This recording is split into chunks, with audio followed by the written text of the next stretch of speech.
Bien, pues el día de hoy vamos a continuar con los temas que estamos viendo de cómo trabajar con la orientación o con la geometría de un edificio para alcanzar, tener un ahorro energético o poder alcanzar estas condiciones de confort, de temperatura o confort higrotérmico sin necesidad de utilizar una manera mecánica o algún control mecánico que fue lo que vimos en la clase pasada. Entonces, hoy vamos a seguir trabajando con el sol. ¿Cómo podemos utilizar el movimiento del sol a nuestro favor para que tengamos la cantidad de energía adecuada en nuestro edificio, en nuestra casa? Entonces, justamente, si estoy grabando ya o... Sí, sí, ya estoy grabando. Eh, la clase de hoy se va a llamar helioenergética. Entonces, helio viene de sol, helios, significa sol en griego. Y energética, bueno, es justamente la energía que nos puede ofrecer el sol. La clase, no, hace ya varias clases cuando hablamos de los principios bioclimáticos, hablamos de la geometría del movimiento del sol. Eh, entonces, al hablar de la geometría del movimiento del sol, pues vimos cuál era la ecuación que describía su movimiento, cómo se iba barriendo a lo largo del horizonte, cómo podemos tener la proyección polar, proyección eh, cilíndrica, etcétera. Lo que vamos a ver ahora es justamente, pues, cuánta energía nos puede dar el sol. Entonces, lo primero que hay que ver es justamente qué radiación o cuántos watts por metro cuadrado están llegando a una superficie. Y esta no necesariamente tiene que ser la superficie de la Tierra, que va a ser un plano horizontal. Puede ser una superficie inclinada porque yo puedo ver cuánta radiación incide en este techo, por ejemplo, que tiene una cierta inclinación y una cierta orientación, o un cierto azimut, que vimos que era también como describíamos el movimiento del Sol. Entonces, por eso, para una superficie cualquiera que pueda tener una cierta inclinación, ¿cuál va a ser la energía que le está llegando a partir del Sol? Lo que vimos en las clases o en los ejercicios de transferencia de calor era que el Sol era como un rayo, los rayos del vector, que podemos definir un ángulo que tenía con respecto al plano horizontal, que era justamente la altura solar, y un ángulo con respecto al sur, que iba a ser el azimut. Y entonces simplemente tenemos que proyectar eso con respecto a la normal de nuestra superficie. Ahora, resulta que esa va a ser la radiación solar directa. Si ustedes recuerdan, vimos en la clase de clima que hay varios tipos de radiación, que hay radiación difusa además y albedo. El albedo iba a ser la radiación que se reflejaba desde el piso o alguna otra superficie, y la radiación difusa era la que venía de cualquier parte del cielo debido a la nubosidad. Entonces es una radiación que ya no va a tener una dirección definida, no podemos marcarla con un vector. Entonces, si bien cuando la radiación solar es directa y tenemos un vector, pues podemos utilizar trigonometría para proyectarla. Cuando ya tenemos además radiación difusa y albedo, que es el caso usual, pues no va a ser tan sencillo poder realmente calcular cuál es la radiación que está incidiendo sobre una superficie. Entonces, realmente hay varios modelos matemáticos que representan este fenómeno. Una va a ser el modelo isotrópico, cuando suponemos que la radiación difusa proviene de manera uniforme de toda la bóveda celeste, es decir, toda la mitad de esfera que representa esa bóveda. Y ahí podríamos nosotros hacer ciertos cálculos para ver cuando tenemos una superficie inclinada, qué parte de la radiación directa llega por trigonometría y qué otra parte pues es esta radiación uniforme. Si además nos vamos a algo más complejo, eh, hay que tener en cuenta que el horizonte por lo general es más claro, es decir, tiene mayor radiación que el resto de la bóveda celeste, y también la región circumsolar, es decir, aunque no se ve el sol porque esté tapado por nubes, va a ser más claro, va a tener mayor radiación esa parte, entonces se complica aún más la situación, ¿no? Entonces, si les llega a interesar, pues ustedes pueden ver estos modelos, investigan justamente el modelo de radiación de Sandía o de Pérez. El Pérez es el más utilizado. Ya ustedes pueden hacer el cálculo, ¿no? Que es, por ejemplo, para paneles solares es importante. Muchas veces no lo hacemos, ahorita les voy a decir por qué, pero eh, para cálculos más complejos, pues sí es importante poder saberlo, ¿no? Otra forma más sencilla va a ser con gráficas. Entonces, resulta que nosotros podemos tener esta gráfica que esta está sacada de este sitio web que se llama Solmetric y uno le da la latitud y la longitud, o sea, la ubicación del sitio que estamos obteniendo y nos genera esto. Si dan cuenta, esto es una gráfica cilíndrica, porque viene en el eje horizontal el azimut y en el eje vertical la inclinación. Pero ahora esto va a ser el azimut de mi superficie inclinada y esto va a ser la inclinación de mi superficie. Y resulta que la radiación solar máxima que puede recibir una cierta superficie va a ser cuando la superficie está orientada al sur, esto en el hemisferio norte, y cuando su inclinación es igual a la latitud del lugar. Es decir, aquí en este lugar que es en California, la latitud son 34.9 grados, y entonces cuando hay un azimut de 180, que les digo que en Estados Unidos suelen usar 180 como el sur, y una inclinación de 34 más o menos, vamos a tener el 100% de la radiación máxima, que son 2278. Si mi superficie está menos inclinada o más inclinada, pues yo voy a tener que ver cuál es el porcentaje que va a corresponder en realidad. O también si voy cambiando el azimut. Entonces, por ejemplo, vamos a preguntarle a alguien si tuviera un azimut de 105 grados y una inclinación de 75 grados, ¿cuál sería la radiación que estaríamos teniendo en este sitio? Entonces, ¿quién me quiere contestar? Un azimut de 105 y una inclinación de 75. ¿Del 60%? Vamos a ver más o menos aquí.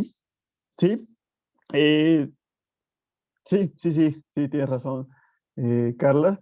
Eh, Justamente más o menos del 60% que corresponde a 1366. Le digo, esto es importante para los paneles solares porque pues yo quiero maximizar la producción de energía, entonces quiero ponerlos en este punto, pero no siempre va a ser posible. Entonces, si me toca ponerlos aquí, pues van a producir el 60% del máximo que podría suceder.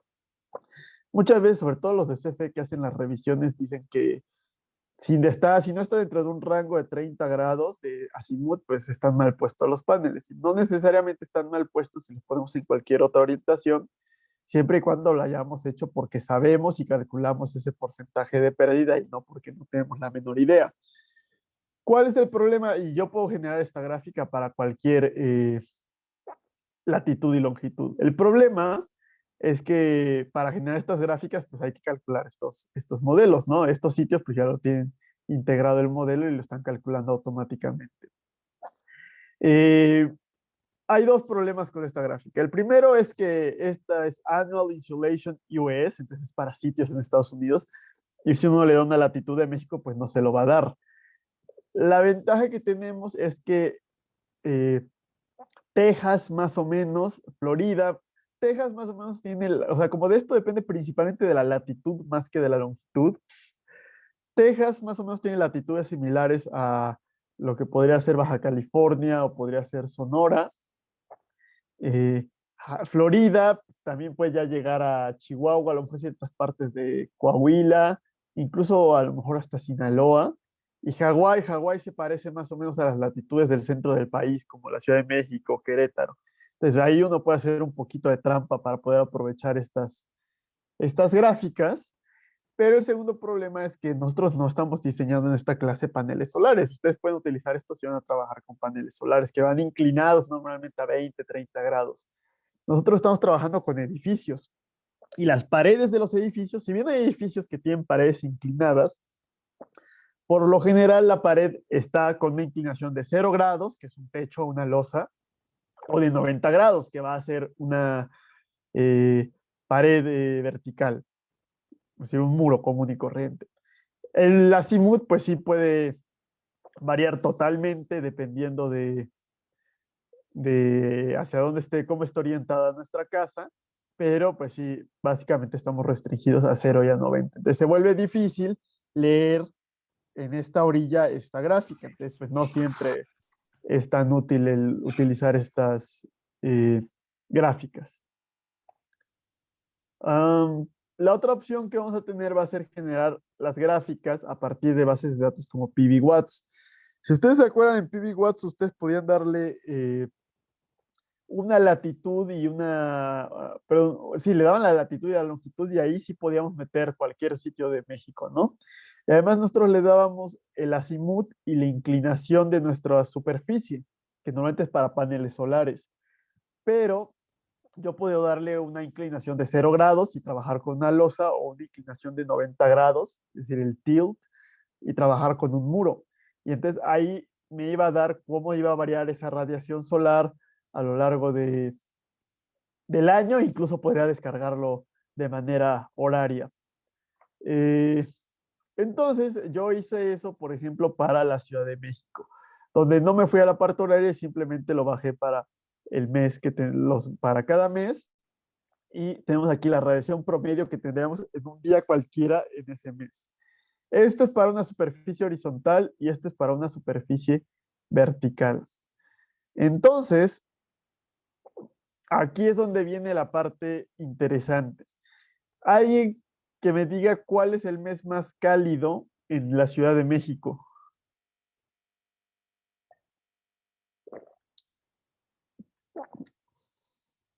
¿Abril? Más o menos, sí. Sí, totalmente. Abril, mayo aproximadamente. ¿Por qué en muchos sitios del mundo realmente los meses más cálidos son agosto, julio y agosto, que es por aquí? ¿Por qué? Bueno, esto no es temperatura, esto es radiación solar, pero ahorita vamos a ver qué relación tiene. ¿Por qué en la Ciudad de México no tenemos la temperatura más alta en agosto? ¿Alguien sabe?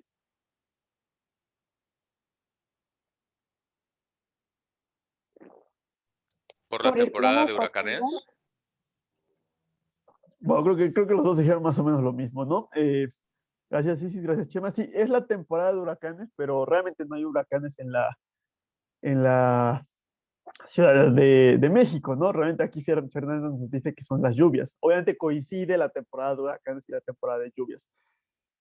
Es decir, la radiación solar en una superficie horizontal se va a comportar igual que la temperatura promedio del lugar, o muy parecido. Es decir, en otros lugares del mundo esta curva pues sí hubiera tenido un máximo aquí. Aquí en la Ciudad de México se deprime o cae en esta parte por las lluvias, justamente. Como llueve demasiado, realmente la parte más cálida y cuando hay smog y todo eso es mayo, abril y mayo, justamente. Entonces, esa es la conclusión importante, que en una superficie horizontal, es decir, en un techo, la radiación solar es máxima cuando la temperatura es máxima. Y cuando la temperatura es la mínima, la radiación solar también va a ser la mínima. Por el contrario, cuando tenemos una pared vertical, y esta va a ser una pared vertical viendo al sur, aquí, bueno, aquí se me fue la onda, les voy a corregir esto para que salgan estos números que corresponden a cada mes, pero bueno, cada punto es uno de los meses, ¿no? En el verano, y en lugares cuando hace más calor, cuando la temperatura es máxima, la radiación solar es mínima, y en el invierno, cuando la temperatura es menor, la radiación solar es máxima. ¿Qué situación tiene esto? Realmente nosotros queremos aprovechar la radiación solar para dos cosas de manera natural. Para que nos dé iluminación natural, y eso lo vamos a ver más adelante. Pero ahorita principalmente es para que nos dé calor, para que nos provea calor cuando lo necesitamos o queremos evitar la radiación solar cuando hace demasiado calor. Entonces, justamente una pared vertical tiene el comportamiento ideal. Cuando más calor hace, hay menor radiación solar, entonces no nos sobrecalentamos debido al sol. Y cuando más frío hace, es máxima la radiación solar, entonces puedo absorber esa radiación solar para aumentar la temperatura. Por el contrario, una superficie horizontal tiene el comportamiento no idóneo o el totalmente opuesto a lo ideal, donde cuando más calor hace, más vamos a calentarnos adicionalmente debido a que es máxima la radiación solar, mientras que cuando menos temperatura hace, cuando más necesitamos calentarnos con el sol, pues va a ser mínima esa radiación solar. Entonces, justamente, aquí lo tenemos comparado, eso es más fácil estarles explicando eso en esta gráfica, ¿no? Pero es la misma gráfica. Es lo que tenemos aquí. Cuando es una superficie horizontal, máximo en verano, mínimo en invierno. Vertical, mínimo en verano, máximo en invierno, y este es el comportamiento ideal. Entonces, si ustedes recuerdan, cuando vimos la clase de arquitectura vernácula, dijimos que en los climas cálidos secos era más importante los muros que los techos y queríamos generar inercia térmica en los muros y evitar o buscar rechazar la inercia térmica en los techos, y me preguntaron por qué y les dije que lo iba a hacer más adelante. Entonces justamente tiene que ver con esto. Si yo genero inercia térmica en un techo, voy a estar absorbiendo mucho calor en el día, entonces voy a estar, y cuando hace calor en el día y en la noche, entonces voy a estar sobrecalentando en verano esto. Mientras que cuando genero inercia térmica o masa térmica en invierno en una superficie vertical, estoy aprovechando justamente este calor cuando más lo necesito. Entonces, por eso también dijimos que podíamos cambiar el comportamiento de inercia térmica de una superficie dependiendo de dónde poníamos el aislante. Es decir, que si poníamos el aislante por fuera, es decir, que la superficie o el concreto, la losa estuviera viendo hacia el interior, nos iba a dar inercia térmica, y que si más bien poníamos hacia el interior el aislante, íbamos a rechazar el calor hacia el exterior. Por eso, usualmente sería más útil, aunque no siempre es más práctico constructivamente, poner en techos además que hay que tener en cuenta los puentes térmicos que ya hablamos, poner el aislamiento por el interior para rechazar esa inercia térmica en verano, y en las superficies verticales, pero también esta losa horizontal del piso, que el aislante esté del otro lado, o sea, es decir, que el aislante no esté del lado del interior para que puedan todas estas superficies absorber a lo largo del día este calor extra que nos está dando el sol y poderlo liberar lentamente, ¿no? Entonces, esa es una primera conclusión que llegamos con respecto a cómo se comporta la radiación solar en una superficie horizontal o vertical. Pero hay que tener en cuenta que aquí le está hablando de una pared que estaba viendo al sur, es decir, con un azimut de 0 grados. No siempre vamos a tener esa situación, el azimut puede variar. Entonces, ¿qué va a pasar si cambiamos el azimut? Eh, Aquí tenemos la situación de paredes, este es una superficie horizontal y las otras son verticales, pero con diferentes azimuts. Cuando tenemos la superficie eh, a 0 grados, pues ya vimos el comportamiento. Y aquí hay dos cosas interesantes. Conforme nos vamos yendo hacia 90 grados, aproximadamente se va volviendo algo o, continuo, es decir, una pared a 90 grados, más o menos vamos a tener una radiación uniforme a lo largo de todo el año. Realmente se comporta más o menos como esta, pero las variaciones son mucho menores y es menor la radiación que estamos absorbiendo. Si nos vamos a una superficie al norte, es donde vamos a tener la menor cantidad de radiación. Aquí podemos ver que hay algo interesante, que hay un máximo en junio y en julio. Y esto tiene que ver porque, si ustedes recuerdan lo que hemos visto en las clases pasadas de la geometría o del movimiento del Sol, y fue lo que les mandé unas imágenes por WhatsApp, abajo del trópico de Cáncer va a haber una época del año, que va a ser en verano, cuando el Sol viaje por el norte. Entonces, una pared al norte por lo general va a estar a cubierta del Sol, es decir, siempre va a estar a la sombra, entonces no le va a estar dando la radiación solar directa, pero aún así recibe una cierta cantidad de radiación porque hay radiación solar difusa que viene de toda la bóveda celeste. Pero va a haber una cierta época del año en la que sí va a estar incidiendo directamente la radiación solar en esta pared al norte, y por eso hay un máximo. Sin embargo, si nos vamos más hacia el norte, eh, pasando el trópico de Cáncer, realmente todo el año va a estar a la sombra, nunca va a estar pasando por el norte esa radiación solar. Entonces, ahí sí el comportamiento de una pared que está al norte va a ser bastante más uniforme. Y eso es relevante para nosotros porque todos los estados del norte están arriba del trópico de Cáncer. Entonces, para diseño bioclimático en ciertos estados de la República va a ser importante. En muchos otros estados, pues va a haber este pico. Y de hecho, se verá haciendo más grande este pico conforme más nos vayamos yendo hacia el sur. La Ciudad de México se encuentra a una latitud de 19.5 grados.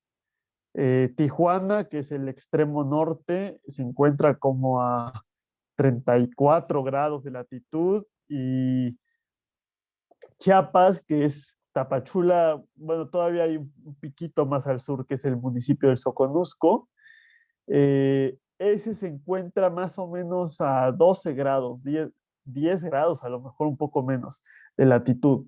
Entonces se dan cuenta, la amplitud en latitudes que tiene nuestro país es bastante grande. Entonces el comportamiento de estas gráficas se va a ir moviendo. Yo les puse la Ciudad de México porque es pues, ¿no? donde estamos nosotros, pero les recuerdo que no hay que pensar solamente en la Ciudad de México. Puede ir variando el comportamiento de estas gráficas.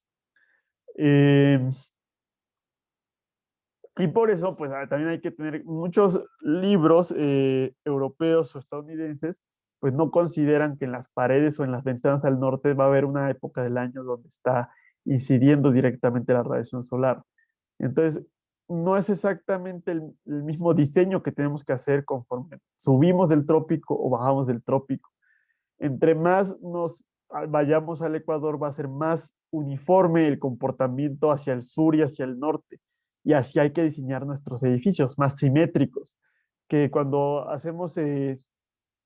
vamos más hacia el norte, cada vez va a haber más asimetría porque va a haber una zona, un lado del edificio que va a estar recibiendo radiación solar constantemente todo el año y otro lado que nunca va a recibir radiación solar directa. Les vamos a hablar también un poco más de esto cuando veamos iluminación natural y lo que implica para las ventanas.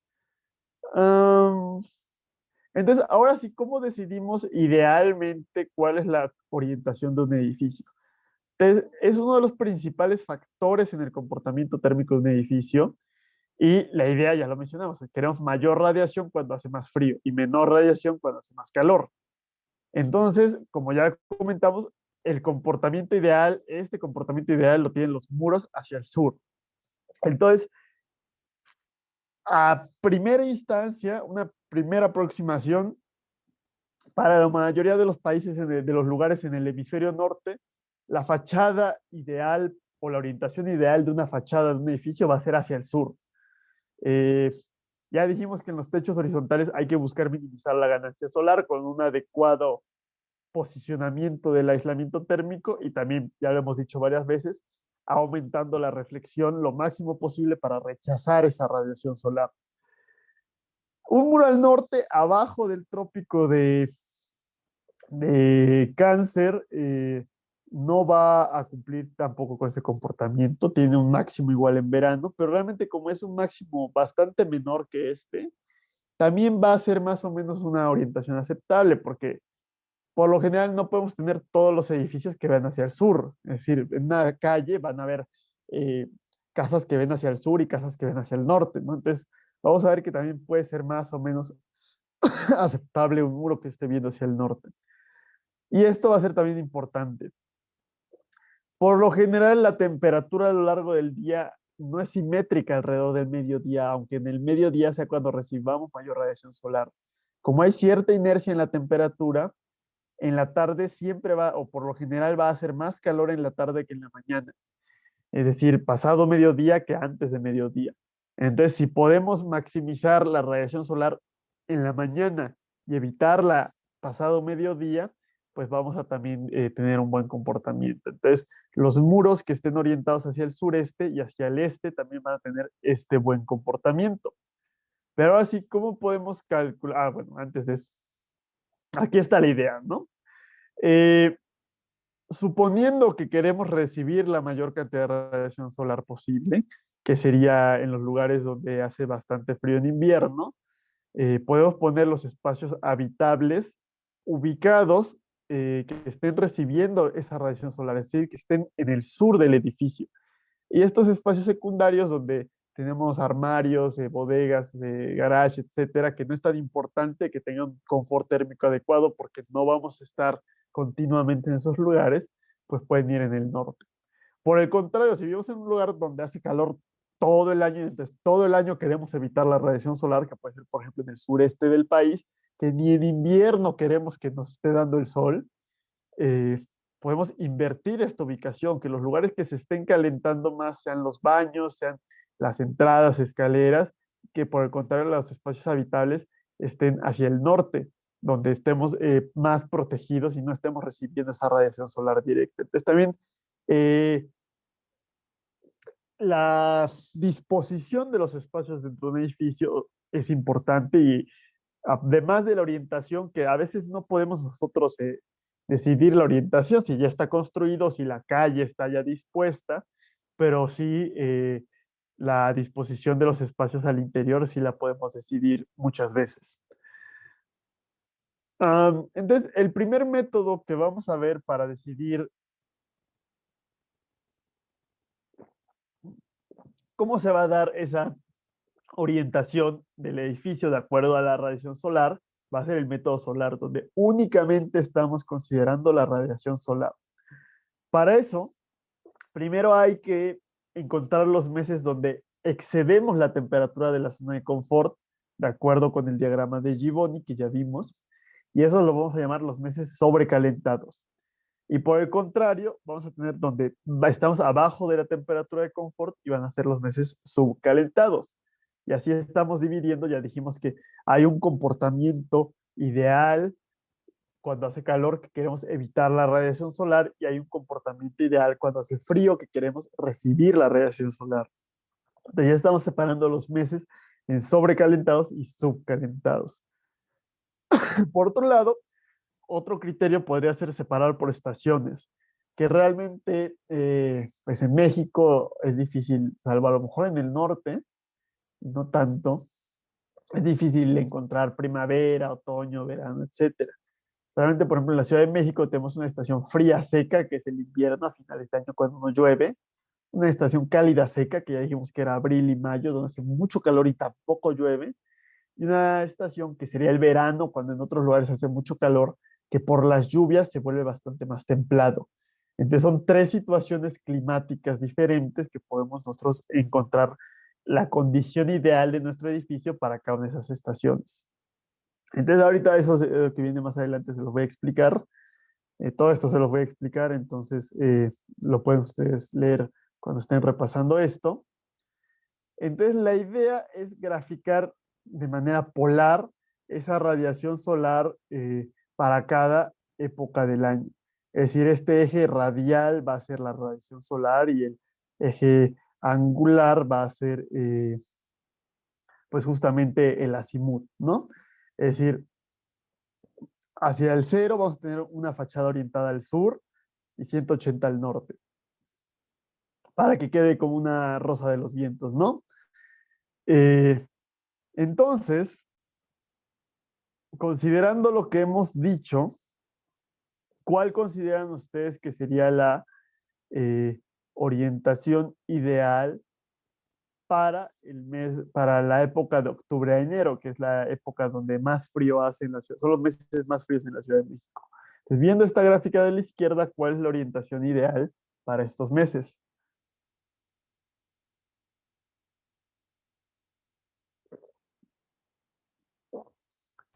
Pues sin ser muy estricto, sería de 0 grados y tantito desviado hacia sentido antihorario. Hacia calle. Sí, pero realmente es, o sea, el máximo es en 0 grados, un poquito, o sea, es más, es mayor la radiación justamente como dices a 45 grados que en 315. Entonces, obviamente no es estricto que tenga que ser a 0 grados, podemos decir, pues, puede ser toda esta región, es un rango de orientaciones adecuadas. Entonces, gracias, Tonatio. Por otro lado, en abril y junio, cuando hace más calor, cuáles van a ser o cuál o cuáles serían las orientaciones ideales para ese edificio en la Ciudad de México.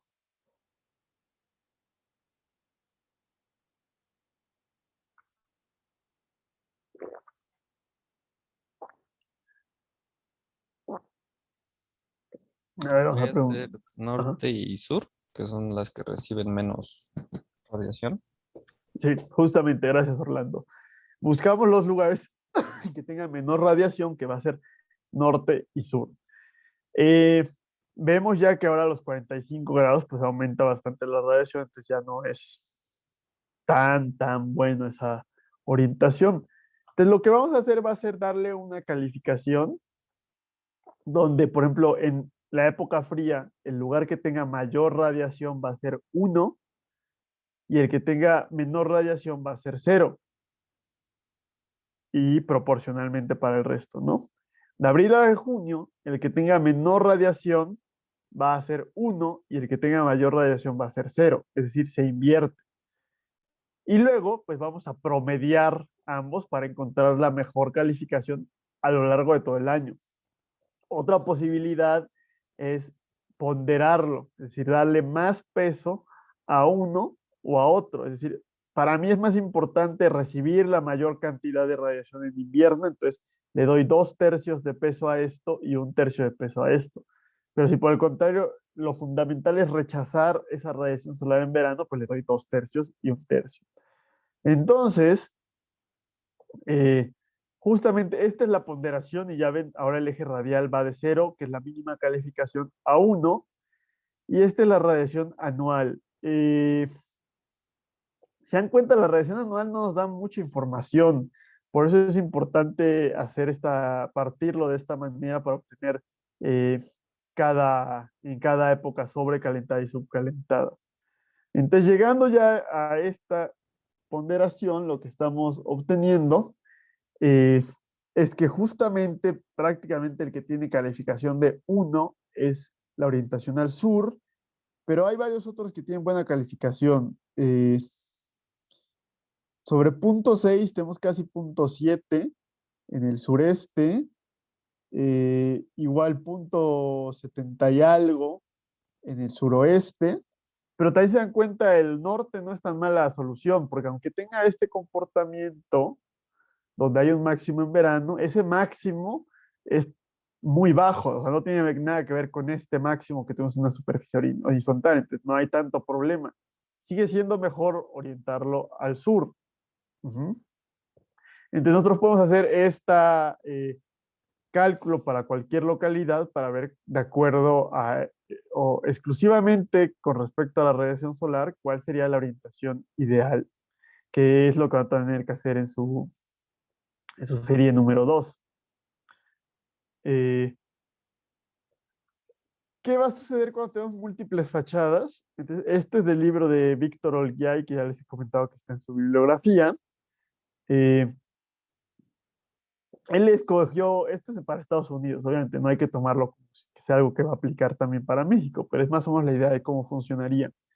Él escogió 4 regiones, que por ejemplo una es Minneapolis, Phoenix, Miami, etcétera, en Estados Unidos. Calculó justamente esas radiaciones de verano e invierno y calculó la misma calificación que hablamos. Y cuando teníamos un edificio con una sola fachada, él justamente vio los rangos ideales. Dijo un óptimo, pero también los rangos donde era aceptable esa orientación. Cuando tenemos una fachada donde de un lado, es decir, un edificio donde de un lado hay un departamento y del otro lado es otro departamento diferente, él pues también calculó, de acuerdo a que fuera lo suficientemente adecuada la calificación en puntos opuestos, y él encontró más o menos estas orientaciones, estos rangos ideales. Y aquí fue donde tenemos otra configuración donde sí hay 2 fachadas, pero realmente es el mismo departamento que tiene ventanas por un lado y por el otro lado. Entonces es diferente. Aquí es un departamento por un lado y otro departamento por el otro lado. Aquí realmente tenemos un departamento donde tiene vistas por ambos lados. Lo que va a pasar ahí es que podemos tener ciertos lugares o ciertos espacios que vamos a aprovechar durante el día en una zona y ciertos espacios en otra zona, entonces que a lo mejor van a estar más calientes en la noche o más calientes en el día. Entonces, por eso cambia considerablemente esa orientación, donde simplemente no aparece nada, es que Víctor ya calculó que no era adecuado ese tipo de configuración de edificio. Entonces, lo mismo se podría hacer para una ciudad en nuestro país. Entonces, justamente, de acuerdo a si va, por ejemplo, una habitación, un cuarto, no lo utilizamos durante el día. Realmente dormimos ahí en la noche. Entonces puede estar caliente o puede estarse calentando continuamente durante el día, que a lo mejor no sea muy cómoda la temperatura en el día, pero como vamos a estar ahí solamente en la noche, si logramos hacer que se caliente en el día y libere lentamente esa inercia térmica en la noche, pues puede ser adecuado. Pero a lo mejor una sala de estar, una cocina que se va a estar ocupando durante el día, no queremos que haga un calor excesivo durante el día. Entonces, justamente, Olgiay lo que encontró fueron estas orientaciones ideales, ya no solamente para una casa, sino las orientaciones ideales que íbamos a tener para diferentes tipos de cuartos en una casa. Obviamente, esto es para latitudes arriba del trópico de Cáncer eh, y para estos tipos de clima que son diferentes en Estados Unidos con respecto a México. Entonces, puede servir como una primera aproximación, pero hay que tener un poco de cuidado al querer utilizarlo de manera ciega, porque justamente al bajar del trópico de Cáncer, pues ya es un poco diferente ese movimiento del Sol. Otra opción que vamos a tener va a ser el método Sol-Aire modificado, donde vamos a estar considerando ya no solamente la radiación solar, sino que también vamos a estar considerando la temperatura. Entonces lo que vamos a hacer va a ser justamente trabajar con nuestras resistencias térmicas, con nuestra resistencia térmica, la básica que era de radiación solar, donde pues importa la temperatura del aire exterior y también importa la radiación solar que estamos recibiendo. Vamos a poner de manera estándar y básica un muro de concreto de 20 centímetros de espesor, sin ningún tipo de acabado ni ningún tipo de pintura. La temperatura del aire interior la vamos a ajustar a el método de adaptación que ya vimos en la clase de confort humano. Y simplemente la incógnita va a ser el flujo al interior. Esto es lo que nos está interesando calcular y lo podemos calcular de esta manera fácilmente porque conocemos tanto temperatura exterior como interior como la radiación. No hay que complicarnos tanto como en la primera serie, como vimos otros ejercicios, cuando no sabemos la temperatura del aire interior. Eh, y ahí vamos a ver cuál es la densidad de flujo, de este flujo interior, a lo largo del día, conforme vaya variando esta radiación solar. Ahí hay varios supuestos donde estamos considerando que no hay velocidad del viento, por eso estamos tomando el coeficiente estándar. Estamos ignorando la inercia térmica porque vamos a calcular de manera estacionaria para cada hora este flujo. Y estamos suponiendo que vamos a tener un muro de concreto de 20 centímetros, que realmente no es una pared muy común, mucho menos para una casa. Podemos complicarlo más realmente tomando en cuenta la variación de la velocidad del viento. Podemos meterle el tipo de pared real que tendría nuestro edificio. Podemos meterle ya la inercia térmica cuando esto no es estacionario, pero eso es un poco más complicado y no lo hemos visto en este curso. Ok, entonces vamos a obtener este tipo de gráficas donde vamos a graficar, aquí estamos graficando para una pared con un azimut de 0 grados, es decir, una pared que está orientada totalmente hacia el sur y vertical. Eh, Estamos graficando aquí, ¿qué pasó aquí? Ya se me movió varias. Estamos graficando, estamos haciendo dos tipos de gráficas diferentes. Cuatro realmente. Una va a ser de las temperaturas y otra va a ser de las densidades de flujo. Y va a ser en enero, es decir, el mes más frío, y en mayo, que es el mes más cálido. Aquí viene bien, este verde oscuro es la temperatura del aire y el verde claro es la temperatura de la superficie. Y habrán visto ustedes en la serie que cuando está incidiendo radiación solar en una superficie, por lo general la superficie está más caliente que el aire en el exterior. Entonces vemos cómo se está comportando Y aunque podemos ver que realmente la temperatura máxima en enero es de 20 grados y en mayo es de 25 grados, la temperatura de la superficie es decir, que es mayor la temperatura en mayo que en enero, la temperatura de la superficie es mucho mayor en enero que en mayo. En enero es de 50 grados, mientras que en mayo es de 30 grados. Y eso es porque justamente dijimos que la cantidad de radiación que recibía un muro vertical era mucho mayor en invierno que en verano. Entonces eso ya nos empieza a hablar un poco de cómo sería el comportamiento. Y lo mismo vamos a calcular el flujo térmico con y sin radiación, es decir, cómo sería a lo mejor en la noche y en el día. Es decir, vamos a calcularlo con esta radiación que está entrando y considerando también cómo varía esta radiación, más bien si fuera cero esta radiación. ¿Dónde vamos a encontrar esta información de la radiación por hora? Pues hay que entrar al sitio de PV Watts que ya les hablé. Y justamente ahí pues van a tener que sacar para enero el promedio, ¿no? El promedio o encontrar un día típico para ese mes.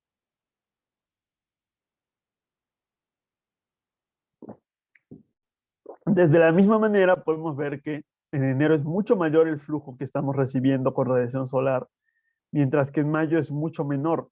Y es bueno eso, porque queremos en enero captar la mayor cantidad de radiación para calentar el sitio, mientras que en mayo queremos minimizar esa radiación para evitar sobrecalentar el lugar.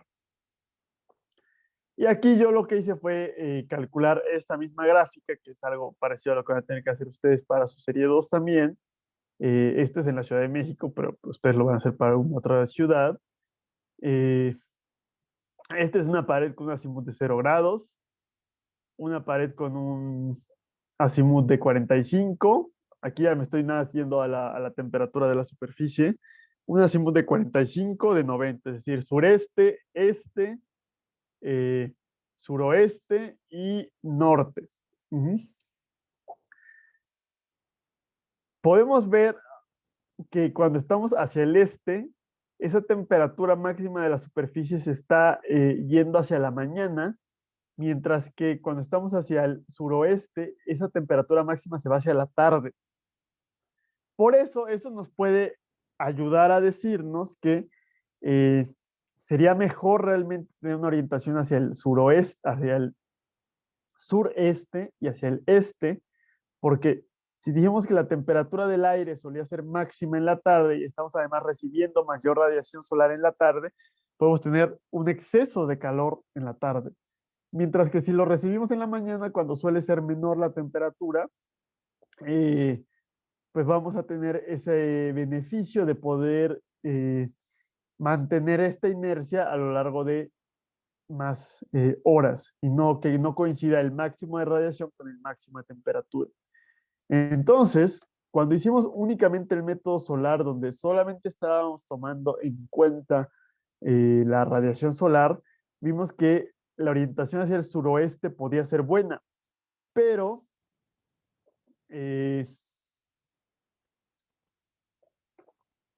ya viendo esta gráfica, podemos ver que la orientación hacia el suroeste no es tan buena porque vamos a tener demasiada radiación en la tarde. Entonces, a lo mejor puede ser menor, puede ser mejor tenerla en la mañana con una orientación hacia el sureste y hacia el este. Por el contrario, la orientación, la orientación al norte es, no es mala porque aunque en mayo vayamos a tener un poco más alta esta temperatura de la superficie porque en mayo es mayor la radiación que en verano, realmente es bastante más baja porque aunque llega a incidir directamente la radiación solar, pues es bastante poco lo que está pegando. Entonces, tiene también en el norte un buen comportamiento térmico, tanto en enero como en mayo. Aquí a lo mejor hay un poquito de pico en la tarde, pero bueno, este pico no tiene nada que ver con estos picos, ¿no? Entonces, por eso vemos que en la Ciudad de México también puede ser buena esta orientación al norte. Entonces, básicamente nos estamos yendo a que de las mejores orientaciones es sur y norte. Lo bueno es que tenemos la suerte que las calles en la Ciudad de México, la gran mayoría de las calles están orientadas de este a oeste. Entonces, muchas casas tienen fachadas al sur o al norte. Si se les hubiera ocurrido hacerlas, pero bueno, o en las grandes avenidas o las calles que van de norte a sur, pues a lo mejor no les toca tan buena orientación ideal, ¿no? Pero pues si tenemos una casa que tiene esa orientación obligada por la calle, pues no nos queda de otra, ¿no? Entonces, estos métodos nos pueden ayudar también a hacer un diagnóstico de lo que ya hay, de qué tan grave es la situación y qué tanto tendremos que buscar otras estrategias para poder alcanzar ese confort térmico de manera natural. Entonces, eso es, aquí hay un ejemplo práctico que nos está dando Olguiay. Él hizo como una casa típica estadounidense pero obviamente también poder aplicar lo mismo para México con sus respectivas adaptaciones locales y culturales y de materiales y económicas. Entonces lo hizo para sus 4 climas que veíamos por aquí, las 4 ciudades. Entonces yo tomé aquí la imagen de Nueva York porque eso se ve más claro. Entonces, la casa típica que está orientada a norte, sur, este, oeste, cómo se comporta a lo largo del día ese flujo térmico. Y el flujo térmico que está afuera de la casa es negativo y el que está interno es positivo. Así en invierno una casa típica está perdiendo continuamente la gran mayoría del tiempo calor, entonces es decir, es caro el estarla calentando porque se está escapando el calor, mientras que en verano la casa está continuamente por todas las paredes recibiendo calor, es decir, que la casa se está calentando cuando queremos enfriarla. Con un par de adecuaciones de diseño bioclimático, es decir, mover tantito la orientación de acuerdo a los cálculos que se hicieron de esta manera, poner algunos árboles que nos van a dar sombra en verano, pero van a permitir que entre la radiación solar en invierno, es decir, que son árboles caducifolios, pues simplemente cambia radicalmente. Tan solo en verano podemos ver que ya la radiación solar que se está absorbiendo es mínima, entonces esa carga latente, perdón, esa carga sensible que va a obligar a tener una potencia alta de aire acondicionado, como vimos la clase pasada, va a ser mínima, entonces la potencia o la energía que va a estar consumiendo mi aire acondicionado va a ser mucho más pequeña, o simplemente ya no lo voy a necesitar, tan solo con cambiar la orientación y poner un poco de vegetación, mientras que en invierno estamos maximizando la radiación solar que estamos recibiendo por esta pared. Entonces también a lo mejor ya no es necesario utilizar calefacción porque con esto es suficiente o se minimiza la calefacción. Entonces esa es la idea del diseño bioclimático, mover un poco la orientación, usar vegetación, microclimas, para que estos flujos a través de las paredes puedan ser máximos en invierno cuando queremos calentar y mínimos en verano cuando queremos enfriar. Y así estamos reduciendo el consumo de energía, reduciendo el impacto, la huella de carbono y en general el impacto ambiental que está teniendo nuestro edificio. Entonces, es una de las principales motivaciones o de las principales aplicaciones del diseño bioclimático.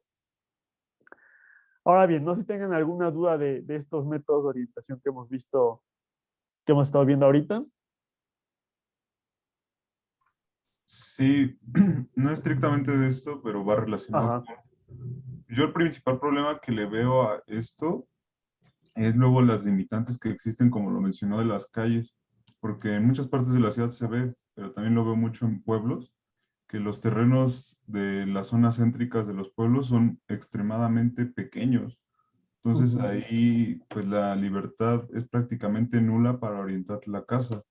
Entonces, ¿qué opciones son las más adecuadas para combinar con las orientaciones de la casa cuando no se puede pues elegir mucho esto? Sí, claro, tienes razón.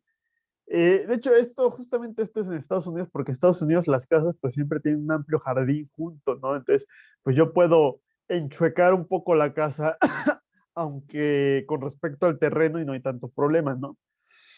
Ellos tienen más juego. Eh, Esto lo podemos aplicar si tenemos como justamente un terreno más grande, tengamos un jardín amplio, digamos, justamente para poderlo mover, o si estamos construyendo, por ejemplo, un edificio por lo general, pues sí, uno puede moverse porque necesita dejar un porcentaje de áreas libres. Si estamos desarrollando un nuevo fraccionamiento, donde podríamos decir que las calles tengan la orientación ideal, un conjunto habitacional multifamiliar de varios edificios, etcétera. Ahí sí es donde yo puedo decidir la orientación de la casa y jugar con esto, ¿no?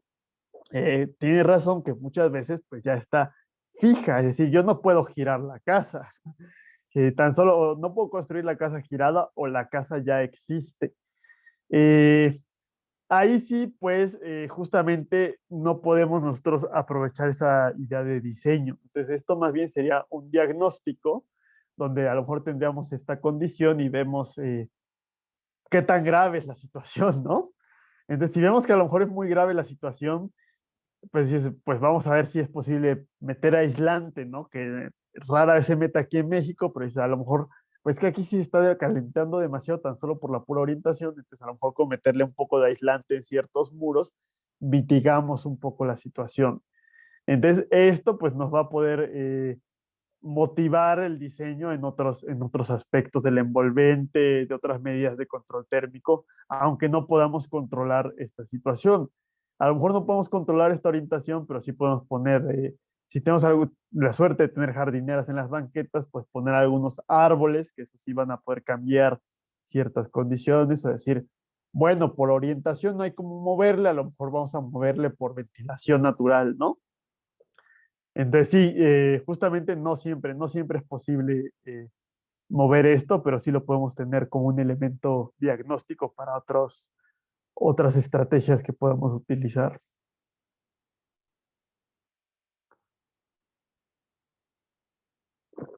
Eh, bueno, entonces vamos a continuar con otro elemento de la helioenergética que va a ser ahora sí la radiación solar que está entrando. Ahorita vimos en paredes, la radiación solar en paredes y en losas, ¿no? Ahora vamos a ver cómo entra la radiación solar en una ventana.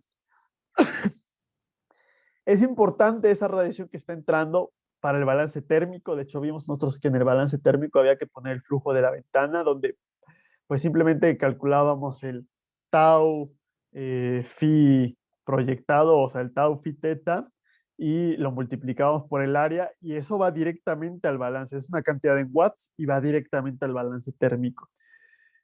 Realmente no es tan preciso eso, porque realmente esa radiación solar está entrando y no se está convirtiendo en calor directamente, sino que está pegando en otra pared y está calentando esa superficie. Entonces podríamos considerar que cierta pared puede tener radiación solar por fuera de la pared, pero también hay cierta radiación en el interior y esa radiación en el interior pues es lo que está entrando por la ventana opuesta. Eh, Se complica cuando hay radiación por ambos lados de la pared, se complica. Eh, si les interesa, le puedo mandar un pequeño documento donde explico cómo calcular cuando hay radiación de onda larga, tanto en el exterior y en el interior, y es bastante más complicado. Entonces, esto pues también complica todavía más la situación, pero se puede hacer, ¿no? Todavía más realista es que esa radiación solar va a incidir directamente sobre los ocupantes, entonces va a aumentar esa temperatura radiante media, pero eso sí también es un cálculo difícil, no hay mucho acuerdo de cómo debería realizarse o cómo realmente incide ese fenómeno. Entonces suele ignorarse realmente en las normas de lo que se tiene que hacer para el balance térmico, pero pues eso va a dar la mayor precisión en los cálculos.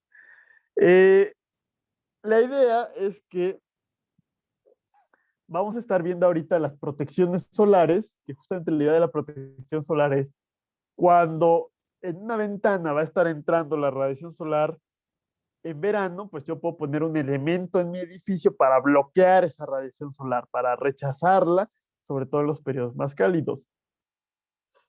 ¿Qué va a hacer esta idea? Este tipo de salientes que tenemos eh, justamente van a dar cierta sombra en cierta época del año. Como el sol va cambiando su altura y su azimut a lo largo del día y del año, pues no siempre van a funcionar. Entonces, la idea es que esto nos proteja cuando el sol está más alto, que es cuando estamos en verano y tenemos la mayor cantidad de radiación solar.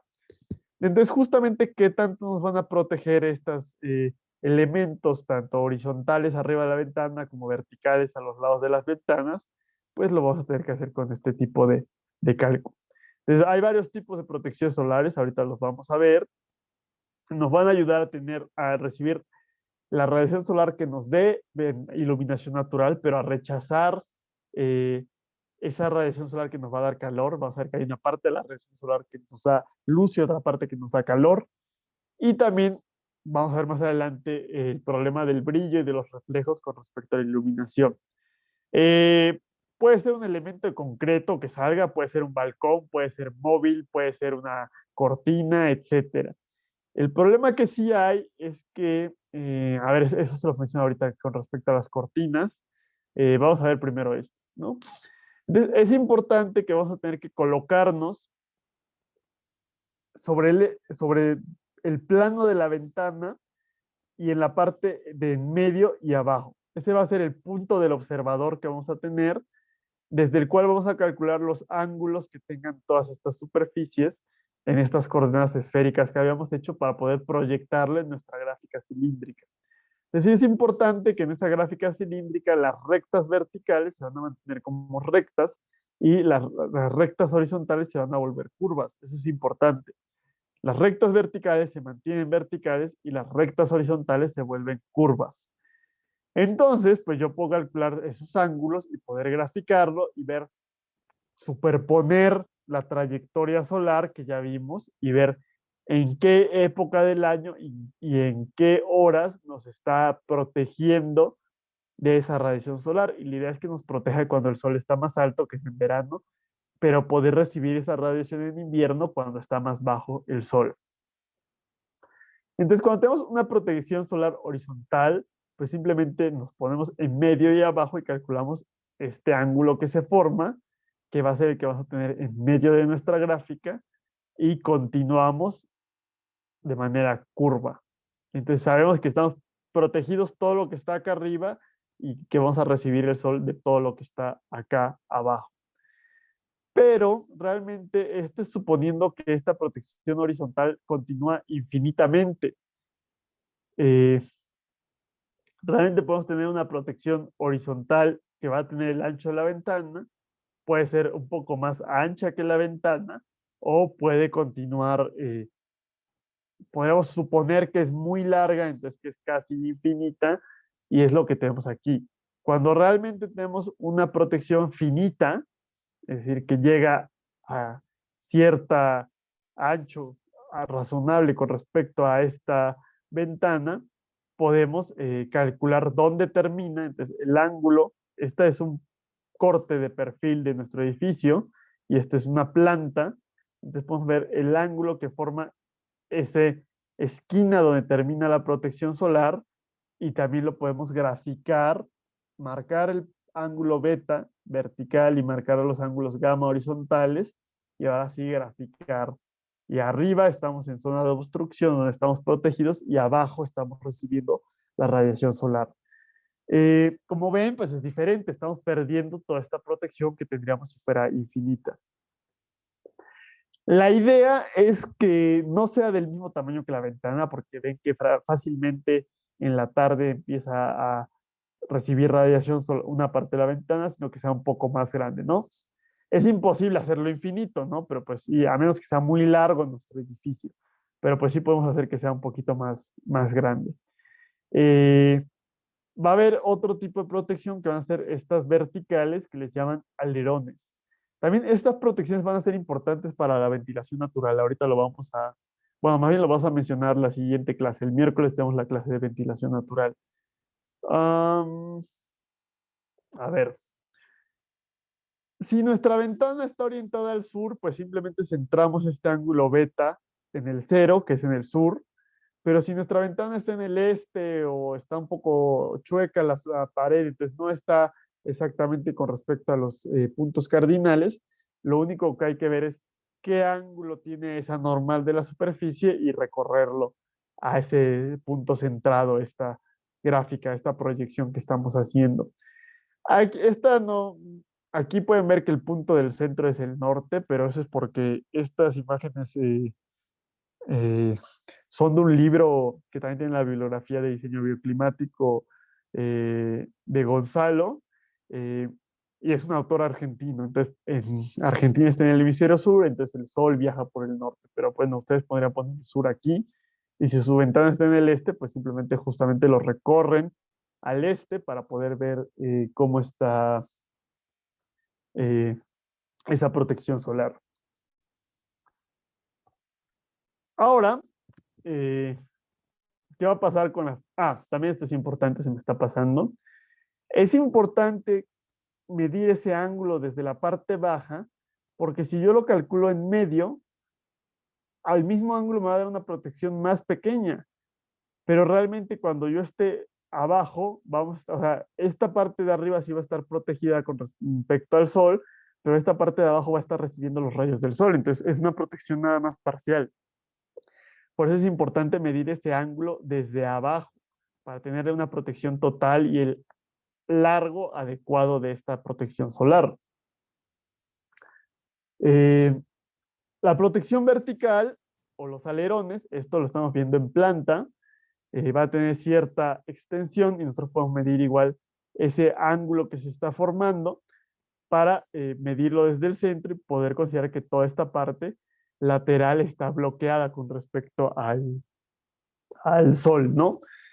Eh, el asunto es que también aquí estamos suponiendo que se proyectan verticalmente de manera infinita estas protecciones solares, eh, que podría ser si tenemos esta alerón que va subiendo a lo largo de todo el edificio y se va conectando de ventana a ventana, ¿no? Pero también podemos llegar a tener este caso donde el alerón pues nada, está de esta manera local en la ventana. Entonces también podemos medir un ángulo vertical, medirlo aquí en medio y trazar esta curva que habíamos trazado también en el caso pasado, y ahí es donde va a terminar la protección.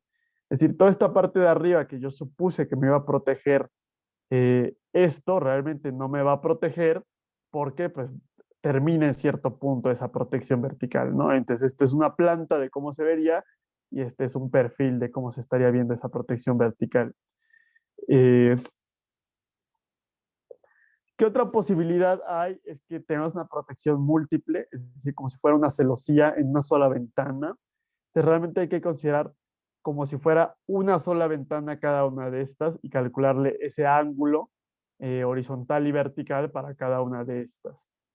Otra opción es que sean las protecciones mixtas, donde pues simplemente habría que calcular los ángulos que nos va a proteger esa parte horizontal y los ángulos que nos va a proteger esa parte vertical y combinarlo todo, ¿no? Entonces, como ven, pues esta zona es la que va a recibir durante lo que coincide en estas épocas del año y en estas horas la radiación solar, y todo lo demás vamos a estar protegidos.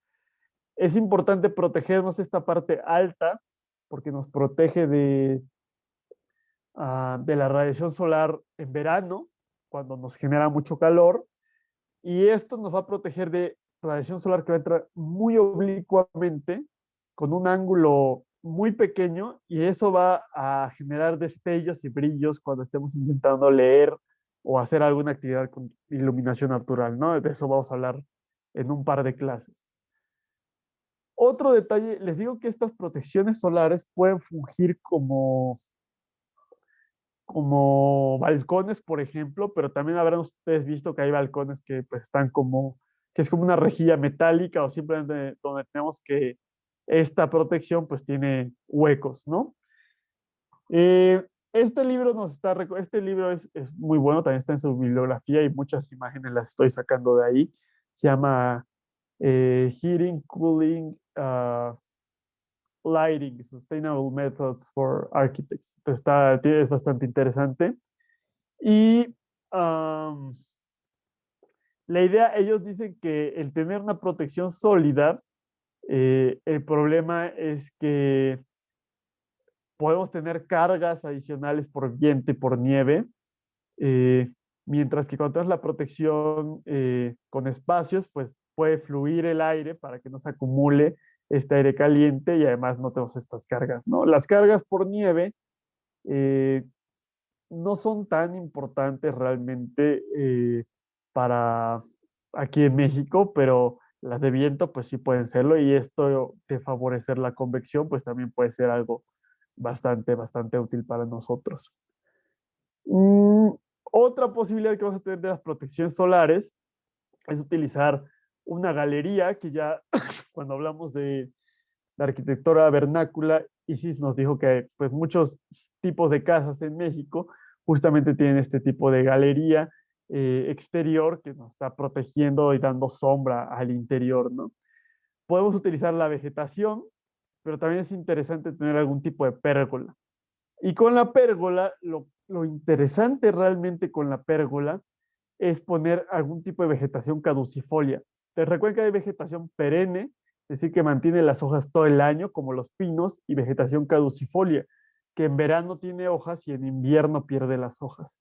Entonces yo puedo tener esa vegetación frondosa en verano que me va a proveer de sombra, y en invierno, cuando se caigan esas hojas, va a estar entrando la radiación solar directa y eso me va a estar dando mayor, aportando a tener una mayor temperatura de confort en el interior, ¿no? Entonces también por eso es importante estar jugando con la vegetación.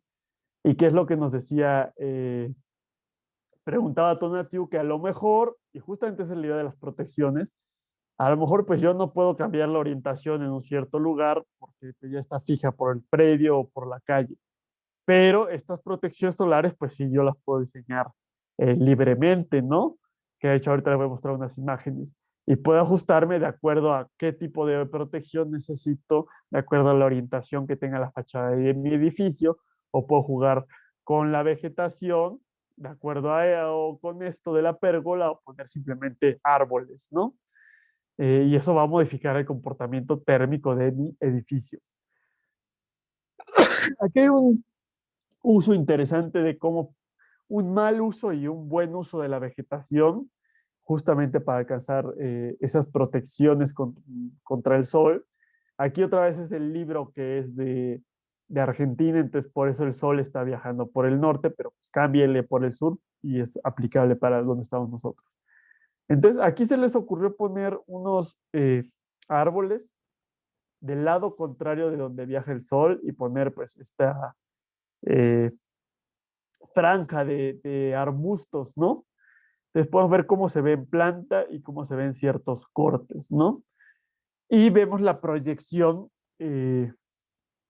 solar eh, cilíndrica. Entonces, me gustaría que alguien me dijera si consideran que esto es adecuado o no es adecuado y por qué sí o por qué no sería adecuado este tipo de uso de la vegetación.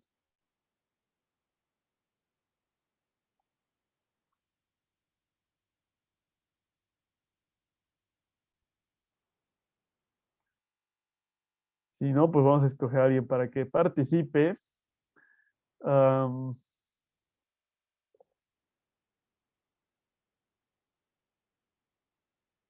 ¿Quién no puede que participe? Um, a ver, Ángel, José Ángel Martínez. Sí, profe. Mm. Entonces, ¿por qué es bueno o por qué es malo? De entrada, si considera si es bueno o es malo este uso de la vegetación. Dependiendo de en qué estación estemos, ¿no? Ok, en verano sería bueno. En verano, creo que sí, porque la radiación llega por la parte del techo. Ok, aquí estamos viendo a lo mejor únicamente la fachada. Entonces, en verano, de acuerdo con esto, en verano, ¿hay radiación o está siendo bloqueada? Sí hay radiación, Ajá. Y en invierno, ¿hay radiación o está siendo bloqueada? está siendo bloqueada. Ok. ¿Y en qué época del año queremos recibir radiación y en qué época del año queremos bloquearla? En invierno la queremos, entonces estaría mal porque la está bloqueando. Ajá. Y en verano, que no la queremos, si la estamos recibiendo, ¿no? Así es. Ok. Entonces, pero Gracias, está mal, Ángel. ¿no? En general. Ajá. Sí, está mal. Justamente está mal el uso. Eh, y si vemos otra aplicación donde igual tenemos unos arbustos y unos árboles, los árboles como son más altos y los estamos poniendo por donde viaja el sol, pues justamente ahora sí vemos que están bloqueando la radiación solar en verano, pero en invierno estamos dejando libre ese paso de la radiación solar, que es el comportamiento ideal que queremos.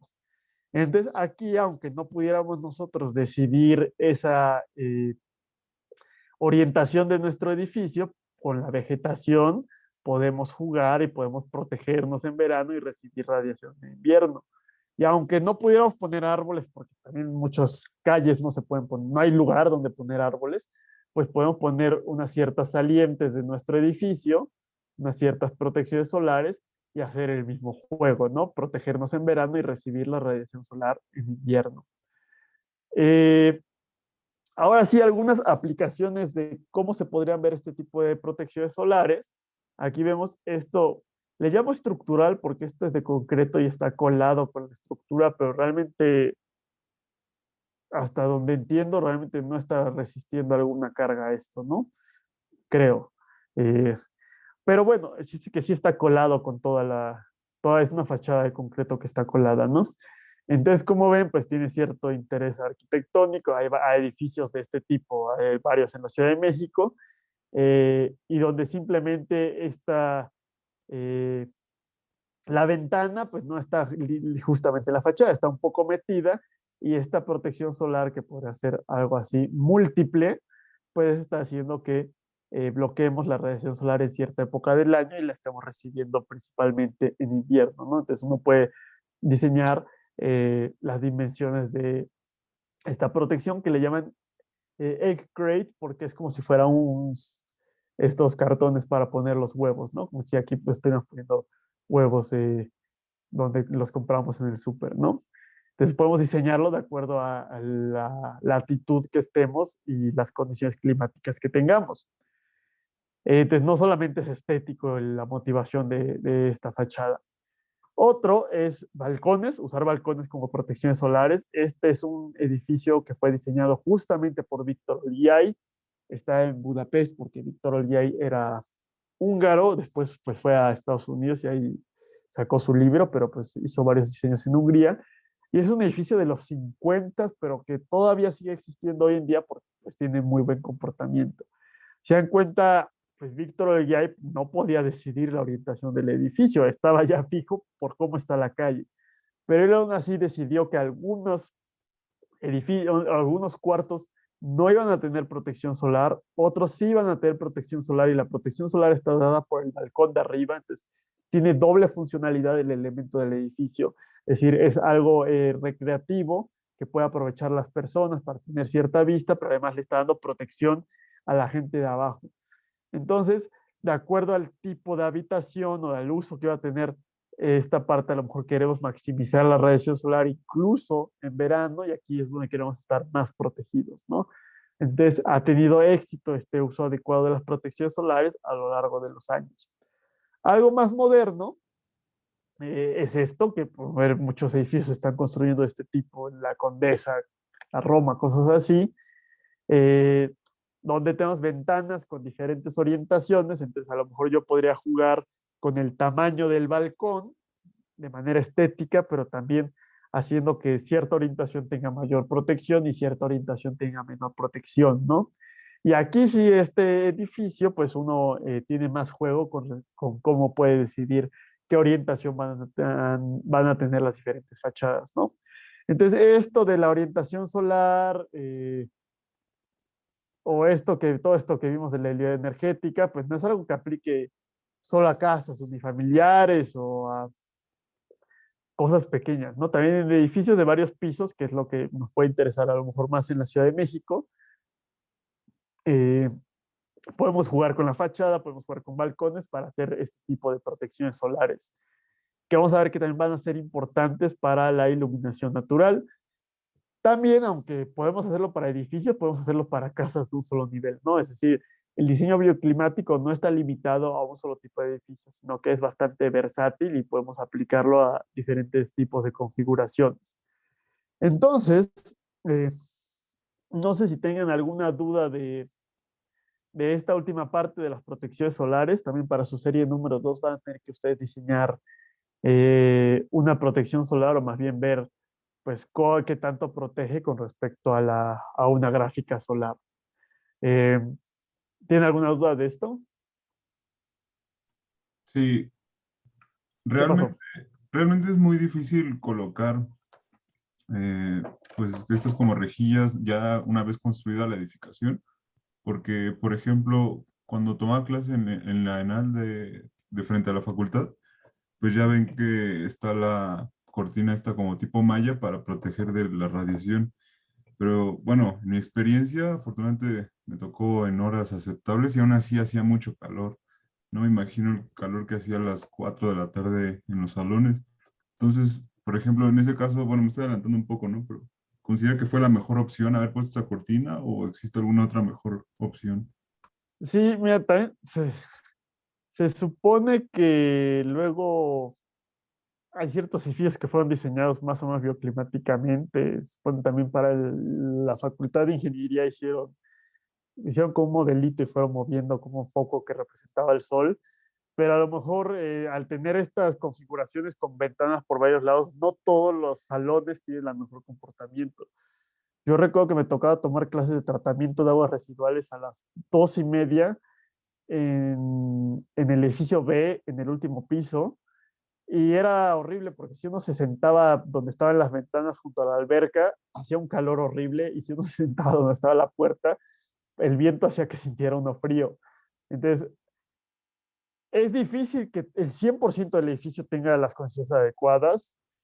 Eh, Como dices, luego, si se tomó una decisión que muchas veces puede ser más estética y no tanto en el comportamiento energético, que a lo mejor puede ser el caso que, fíjate que nunca he tomado clase eh, en el, bueno, CELE ahora en ALT, muchas veces los diseños de estos balcones y todas esas ventanas son más estéticos, entonces uno se da cuenta que, por el contrario, estaba tomando las decisiones incorrectas energéticamente.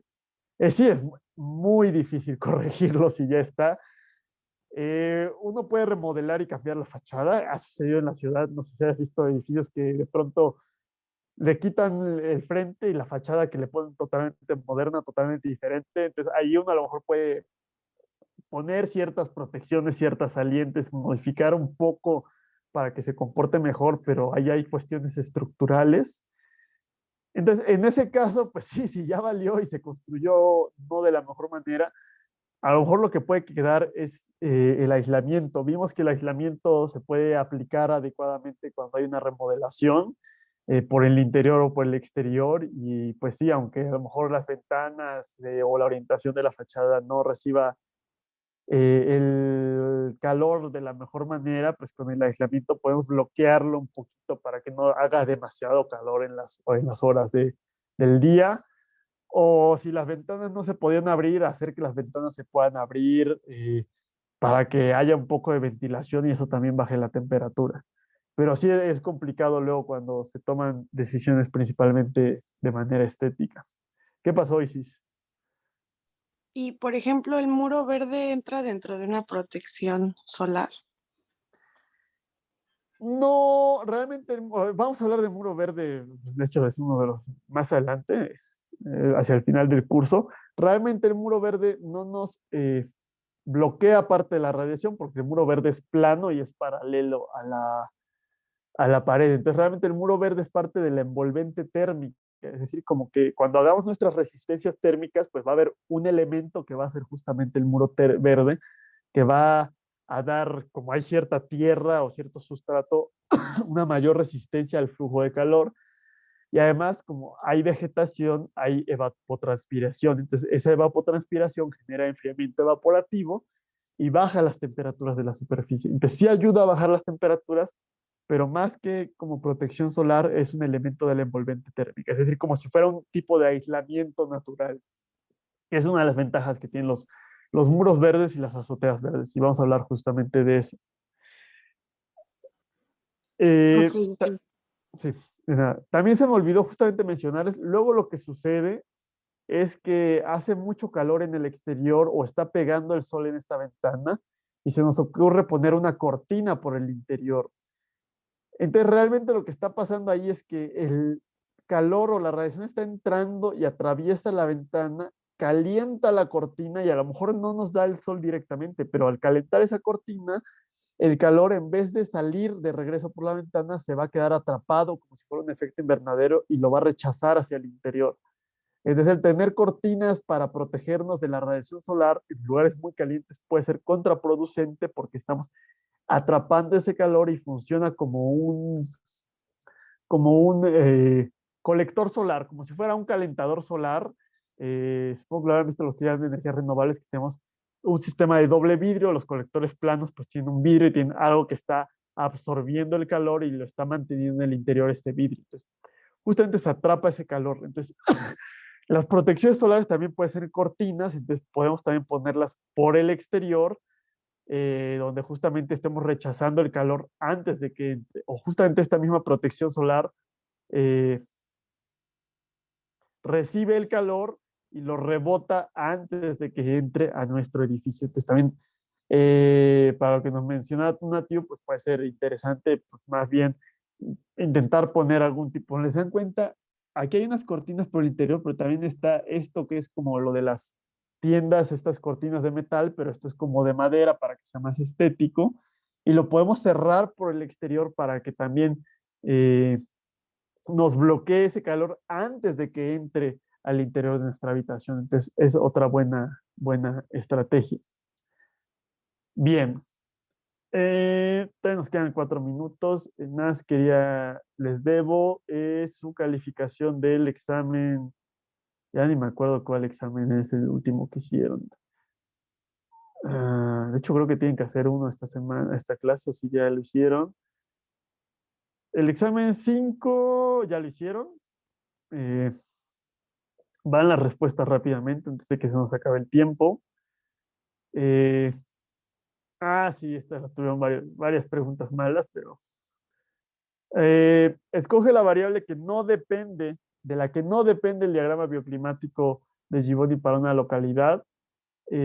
Muchos pusieron altitud, pero la altitud nos indica la presión de la atmosférica y el diagrama depende de la presión atmosférica porque es un diagrama ciclométrico. De la respuesta es que el diagrama bioclimático no depende de la velocidad del viento. Esta no es una estrategia de control bioclimático, la envolvente energética es otro elemento del diseño sustentable, pero no es como tal lo que vimos de control bioclimático. Entonces, esa está bien. Escoge el enunciado falso.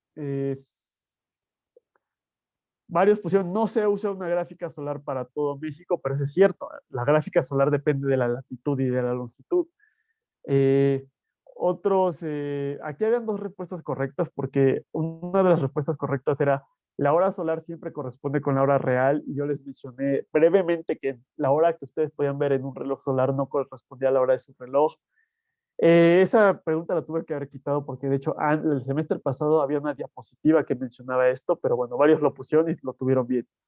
La respuesta ideal era que el sol sale por el oeste y se pone por el este. Eso es totalmente falso. Sale por el este y por eso les dije que el oeste es el poniente, porque se pone el sol por ahí.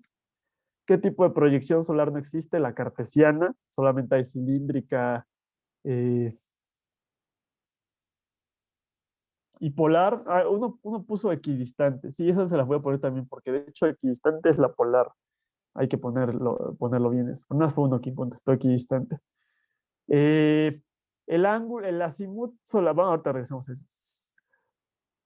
Esta no es una forma de romper un puente térmico. Dijimos que siempre ponerle el aislante por el exterior no es la mejor manera. Muchos pusieron extender el aislante interior en muros y losas era una de las mejores formas de romper el puente térmico. Esta no es una forma de romper el puente térmico. Entonces la respuesta correcta era siempre poner el aislante por el exterior. Este no es un tipo de aislamiento por el exterior, aislamiento soplado, lo vimos, pero ese pues precisamente va por dentro, vimos una foto. ¿En qué posición debe ir la barrera de vapor? Del lado caliente del aislante, correcto. Escoge el tipo de aislante que no sea sintético, fibra de vidrio, es mineral. ¿Cuál de los siguientes no es un tipo de aislante? El aislante químico, ¿no? Realmente es aislante sintético.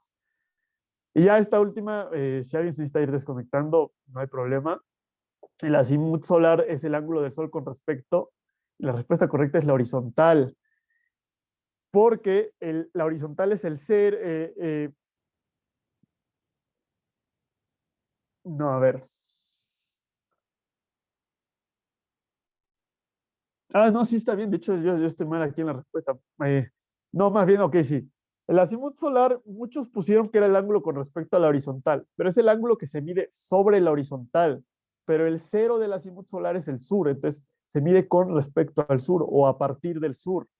El ángulo que es con respecto a la horizontal es la altura, porque en la horizontal es cero y va subiendo hacia arriba, hacia la vertical. Entonces es un pequeño detalle conceptual, no tanto de esto, que hay que tener cuidado que cuando decimos con respecto a algo es en qué punto es el cero. Entonces por eso el azimut es el ángulo horario, bueno, va abriéndose antihorario que de norte, sur, este, oeste, y por eso como es cero en el sur, es el ángulo con respecto al sur, mientras que la altura solar es el ángulo con respecto a la horizontal o de la horizontal hacia la vertical.